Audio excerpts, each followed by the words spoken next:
بركة وفقد موجع. Gubernur yang sekarang nggak tahu dah tuh urusannya. Hati-hati aja Jawa Barat jadi kabupaten atau provinsi berhala, hati-hati. Sekarang Bapak Sia, lain Bapak Aing, Bapak Sia menista agama, berbuat kemusyrikan, merendahkan Islam.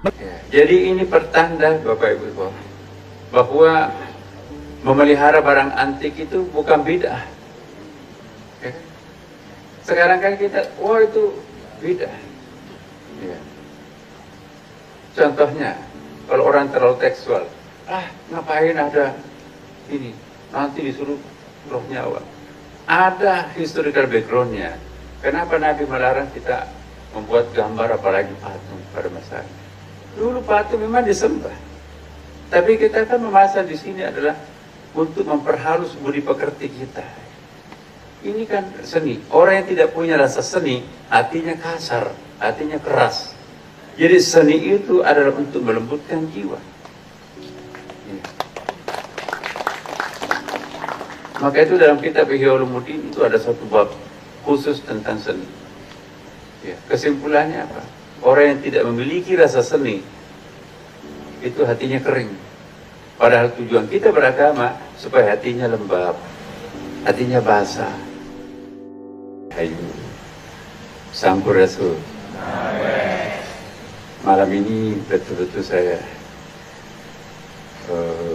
memimpikan akan saya alami, dan akhirnya terwujudlah janji adinda saya ya. Sekian lama sebelum gubernur ingin kita berjumpa dalam suatu pertemuan budaya seperti ini, dan akhirnya malam ini menjadi kenyataan. Alhamdulillah.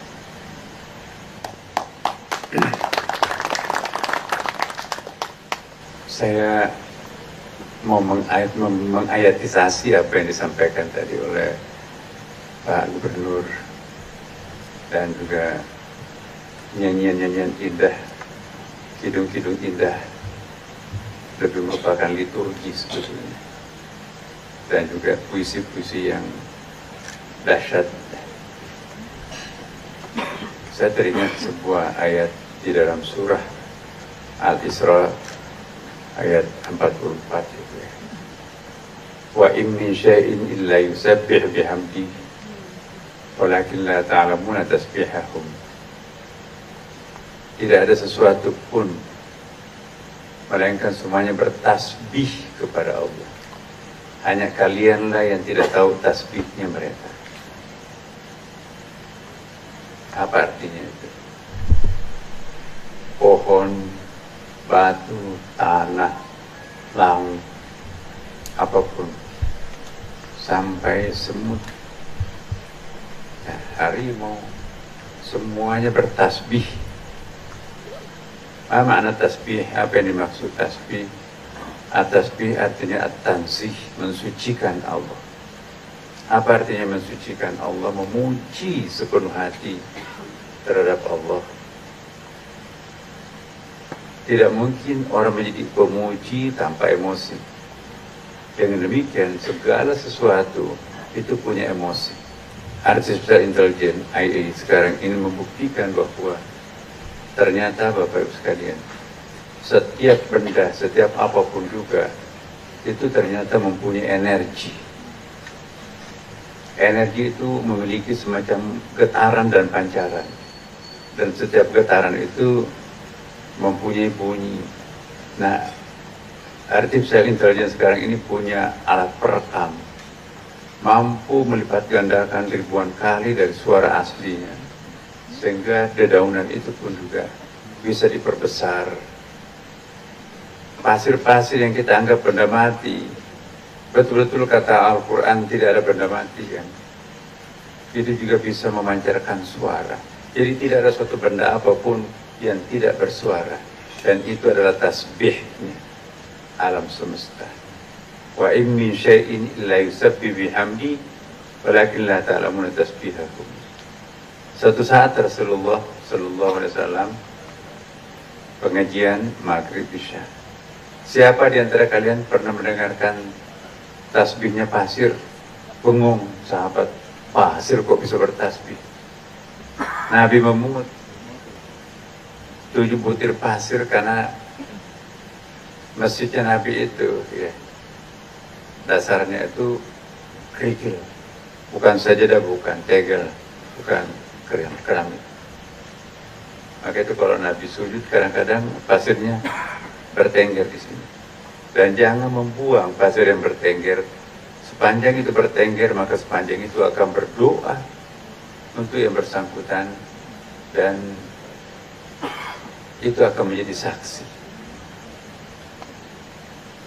bahwa ada orang yang pernah sujud.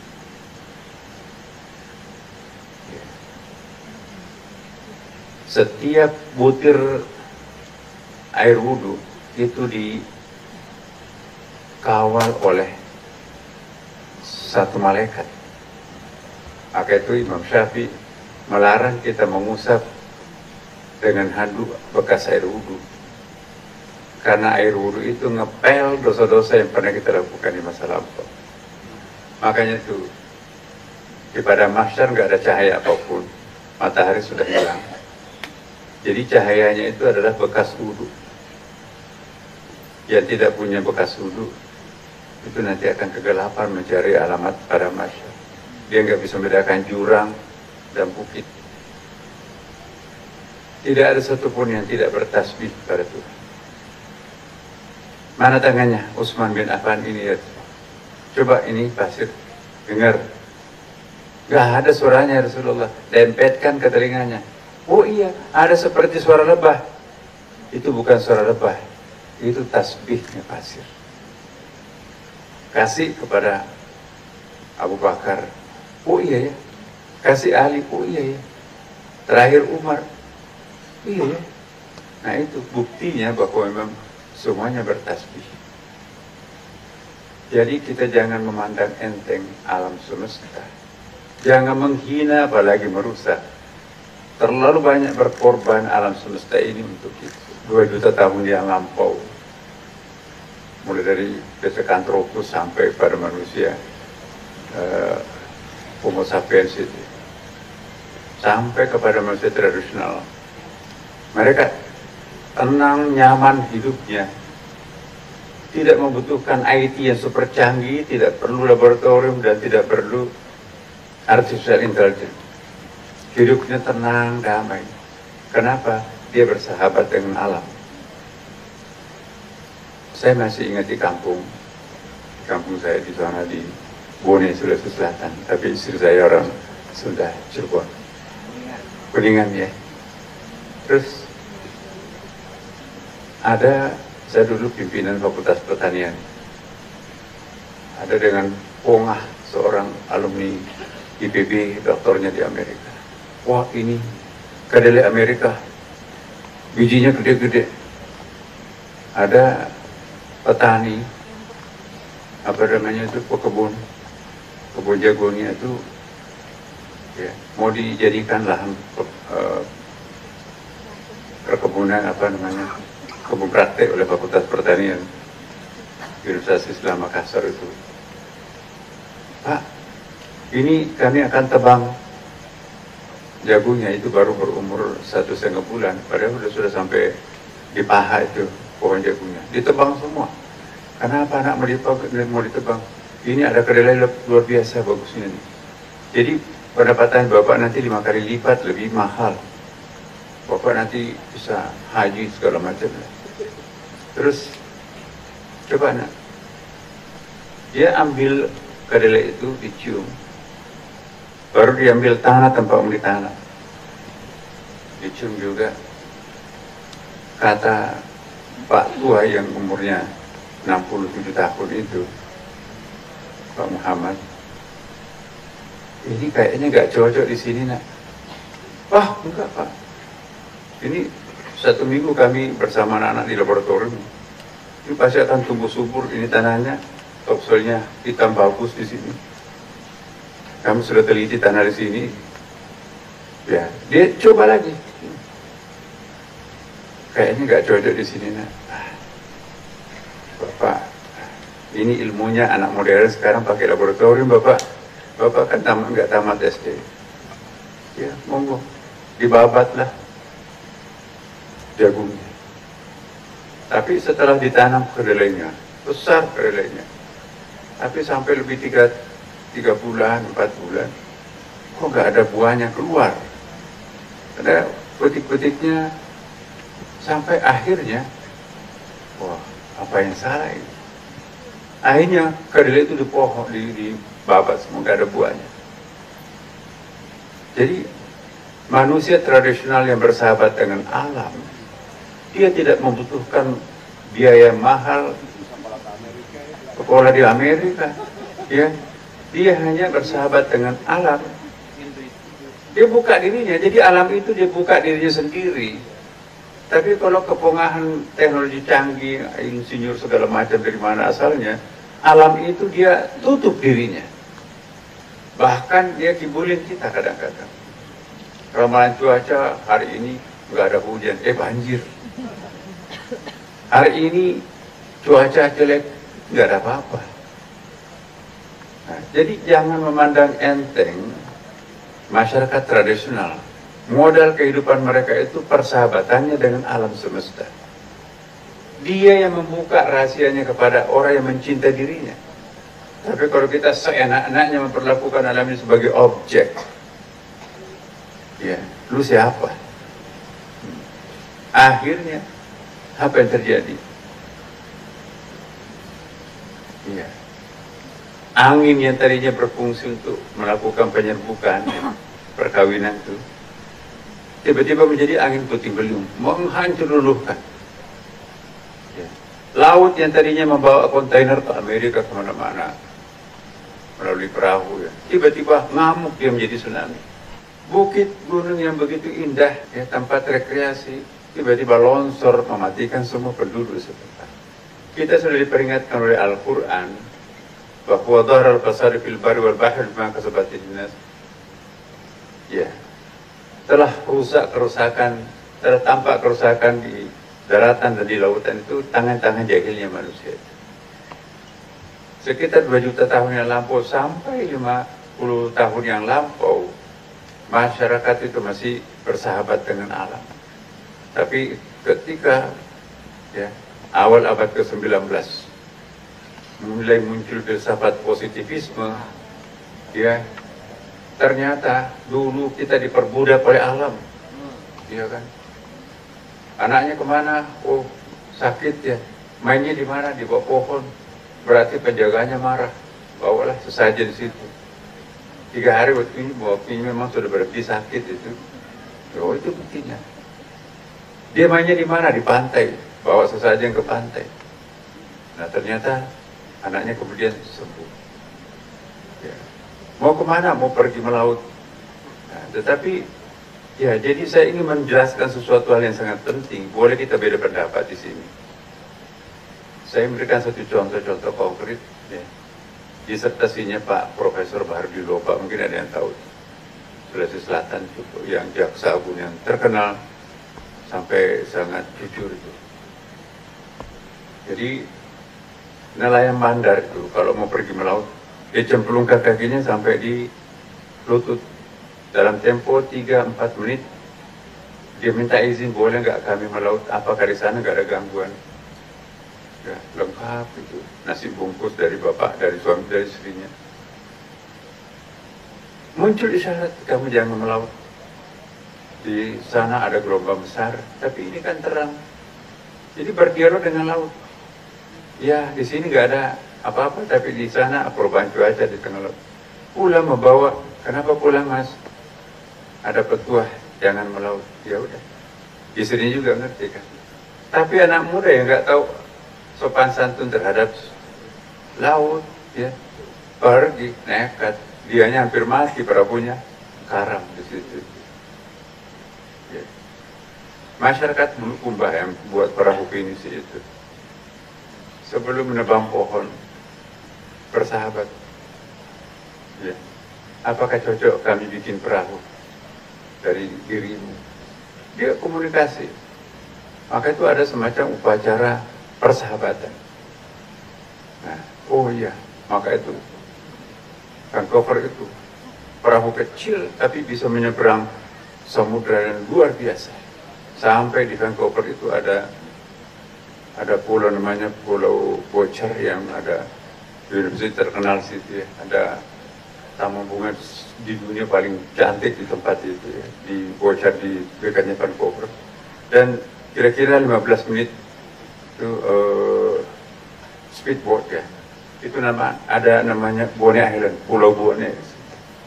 Nah di situ ada bahasa Bugis dipakai masyarakat setempat itu karena dulu dianggap bajak laut ya, pulaunya bajak laut. Masa perahu kecil dipakai itu? Nah, Bapak Ibu sekalian, saya ingin mengingatkan kepada kita semua, banyak contoh konkret seperti ini di Jawa Barat, apalagi Bapak Ibu sekalian. Itu apa yang dulu dianggap mitos mistik itu sebetulnya hanya karena ketidakmampuan kita mengerti fenomena alam itu. Ya. Jadi begini, nelayan Mandar itu membawa sesajen, bukan sesajen ya, semacam apalah gitu. Itu simbolik persahabatan. Ya. Dia tidak menyembah laut. Dia simbol persahabatan dengan laut. Masyarakat Bugis kalau mau menanam padi, dia memulai dengan membawa sesuatu ya, doa-doa. Ya. Kalau orang sepintas, wah itu musyrik, praktek mistik. Gak ada. Begitu dia tanam, tumbuh syukur. Mau memulai tanda syukur, tidak langsung memetik padinya itu. Dia ada upacara-upacara tertentu, tanda syukur kepada Tuhan. Itu bukan menyembah padi, Sang Hyang Sri.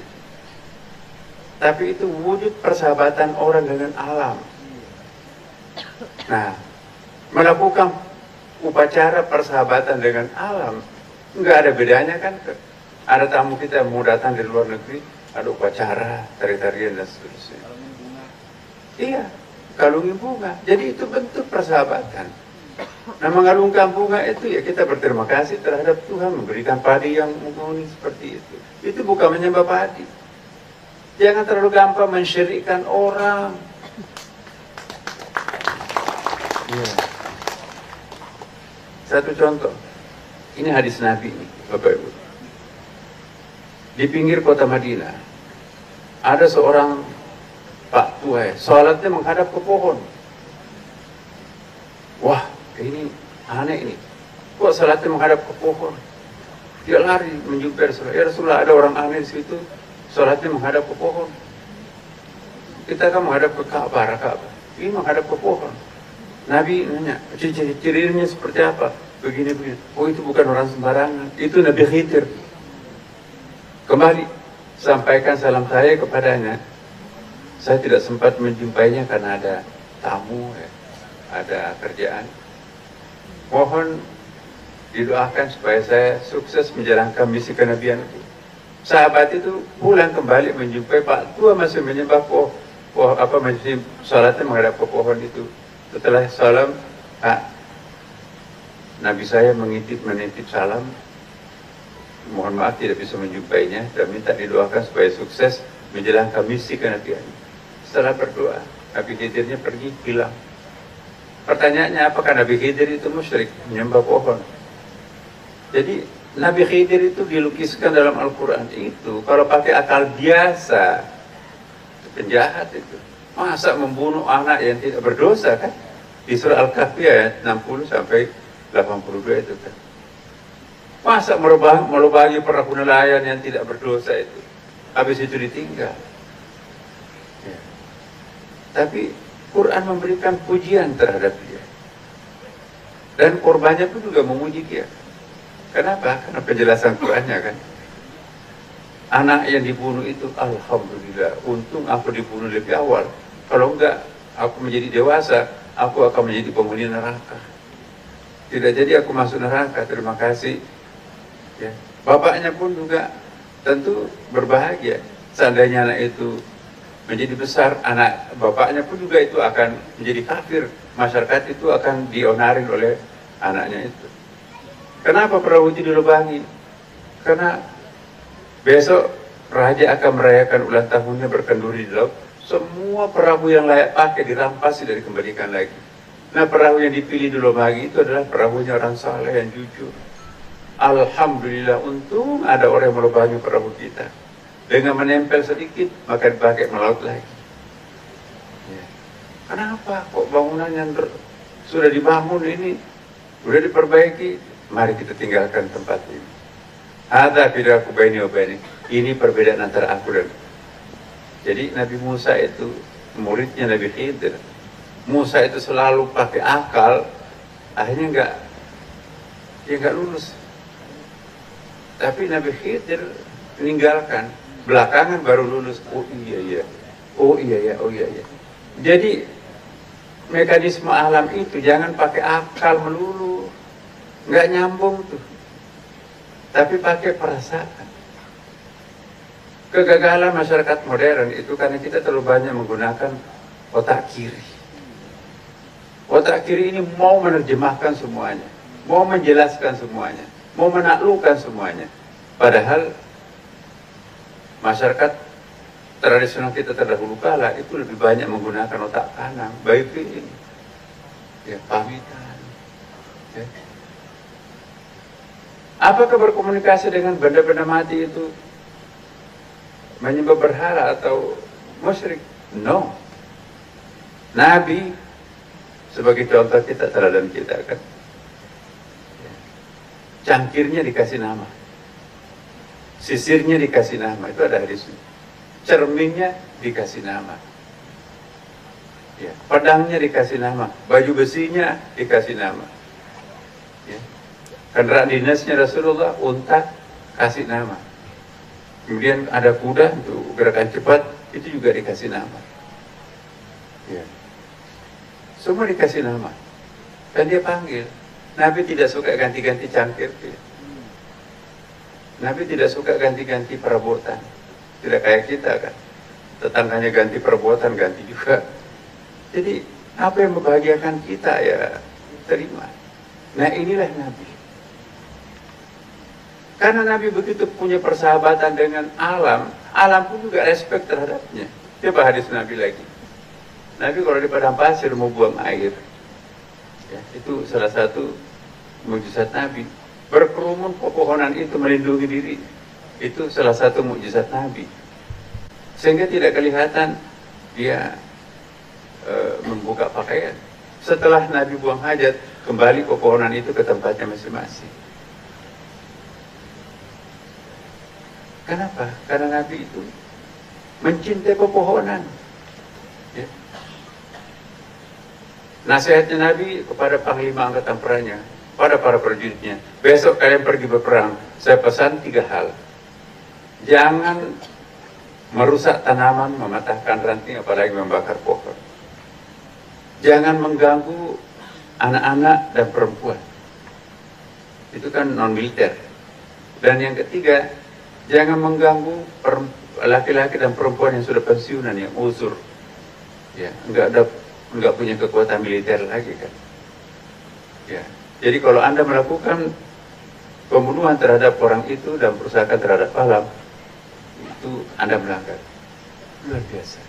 Jadi itulah Nabi, bersahabat dengan alam.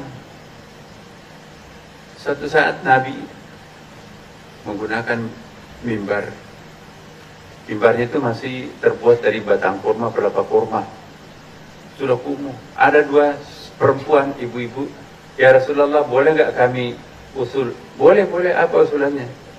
Boleh nggak kami menggantikan mimbarnya Nabi yang masa seperti kumuh begini ini? Batang kurma, pelapa kurma. Umat Islam sudah besar. Kebetulan budak saya itu tukang kayu. Boleh, kata Rasulullah. Menjelang salat Jumat, Bapak Ibu, digendonglah 2 orang budak hitam, budaknya si perempuan tadi, di masjidnya Nabi. Nabi menjemput kreasi-kreasi umatnya itu, dia sendiri. Ayo sahabat, mari bongkar mimbar tua ini. Menjelang salat Jumat itu. Nah, terus karena di sini sudah safnya sudah penuh, taruh aja di sini, dionggok situ. Pasanglah mimbar yang terbuat dari kayu, bagus sekali. Alangkah kagetnya para jamaah sahabat Nabi, ada suara isak tangis di bekas mimbar yang dionggok itu. Nabi berdiri, kalian kaget kan? Iya Rasulullah, ada seperti suara anak kecil menangis tapi nggak ada orang. Yang menangis itu adalah bekas mimbar. Masih ingin aku duduki untuk menyampaikan khutbah, tetapi harus diganti oleh mimbarnya. Baru Nabi pergi menghampiri, wahai sahabatku, ya, mau nggak engkau aku tanam kembali di pinggir kali atas izin Allah? Kamu punya mujizat Nabi kan? Kamu akan hidup kembali. Atau engkau akan nanti memberi makan kepada para penghuni surga? Mungkin jawabannya bisik-bisik. Sahabat yang berdiri tadi bertanya, apa jawabannya Rasulullah? Dia lebih memilih untuk memberi makan kepada para penghuni surga. Setelah sholat Jumat, sahabat yang bertanya tadi menggendong bekas mimbar itu pulang ke rumahnya. Ini bukan mimbar biasa. Ini bisa berkomunikasi langsung dengan Nabi. Ini menangis dan ini penghuni surga. Di depan Nabi dia mengonggok, dia menggendong bekas mimbar itu pergi ke rumahnya. Dalam hadis Nabi itu disebutkan, nanti dibuang setelah betul-betul itu hancur. Maka itu dalam kitab Ihya Ulumuddin itu ada satu bab khusus tentang seni. Ya, kesimpulannya apa? Orang yang tidak memiliki rasa seni, itu hatinya kering. Padahal tujuan kita beragama supaya hatinya lembab.